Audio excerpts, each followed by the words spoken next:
ભરૂચ ખાતે ગુજરાત રાજ્ય auto rickshaw ફેડરેશનની ત્રિમાસિક મીટિંગ મળી હતી, જેમાં રિક્ષા ચાલકોના પ્રશ્નો અંગે ચર્ચા વિચારણા કરવામાં આવી, સાથે નિવારણ માટેના નિર્ણય કરવામાં આવ્યા હતા। ભરૂચના દહેજ બાયપાસ રોડ ઉપર આવેલ શિલ્પી સ્ક્વેર ખાતે ગુજરાત રાજ્ય ઓટો રિક્ષા ફેડરેશન અંતર્ગત જય ભારત ઓટો રિક્ષા એસોસિએશન દ્વારા ત્રિમાસિક સામાન્ય સભા મળી હતી, જેમાં વિવિધ મુદ્દે ચર્ચા વિચારણા કરવામાં આવી હતી।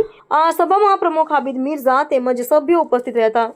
ગુજરાત રાજ્ય ઓટો રિક્ષા ફેડરેશનના પ્રમુખ ભરતસિંહ સોલંકીની અધ્યક્ષતામાં મળેલ ત્રિમાસિક મીટિંગમાં ગત મીટિંગના ઠરાવો વાંચવાને લઈ બહાલી આપી રિક્ષા ચાલકોના ગુજરાત જે કઈ પ્રશ્નો છે તેની ચર્ચા કરવામાં આવી હતી, તેમજ નવા જિલ્લા સંગઠનની રચના કરી જિલ્લામાં આગેવાનોને જવાબદારી આપવામાં આવી હતી। આ મીટિંગમાં ફેડરેશનના હોદ્દેદારો સહિત મોટી સંખ્યામાં રિક્ષા ચાલકો ઉપસ્થિત રહ્યા હતા। રિપોર્ટર જયંતિભાઈ પ્રજાપતિ।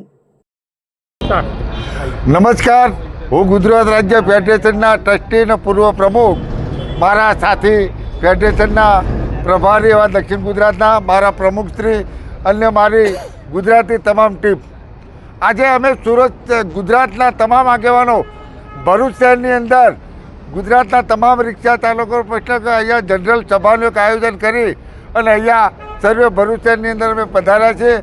પણ ગુજરાતના કોઈ બી રિક્ષા ચાલકોનો પ્રશ્ન છે એ અમારી ગુજરાત રાજ્ય ફેડરેશનની જવાબદારી છે।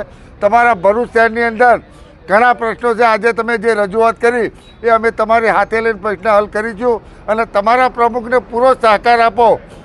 આખું ફેડરેશન તમારી સાથે, પોલીસ ખાતાનો પ્રશ્ન હોય, ઓટો રિક્ષા સ્ટેન્ડનો પ્રશ્ન હોય, એ અમે હલ કરવાની અમારી જવાબદારી। અને આજ રોજ અમને TVS દ્વારા અમારા ફેડરેશનની એક મિટિંગ કરી અને સારો સહકાર આપ્યો, સપોર્ટ આપ્યો, એ બદલ પણ અમે ગુજરાત રાજ્ય ફેડરેશન પૂરો આવકાર અમને અભિનંદન પાઠવ્યું છે અને ભરૂચના તમામ રિક્ષા ચાલકો વતી મારા વતી સૌને શુભેચ્છા।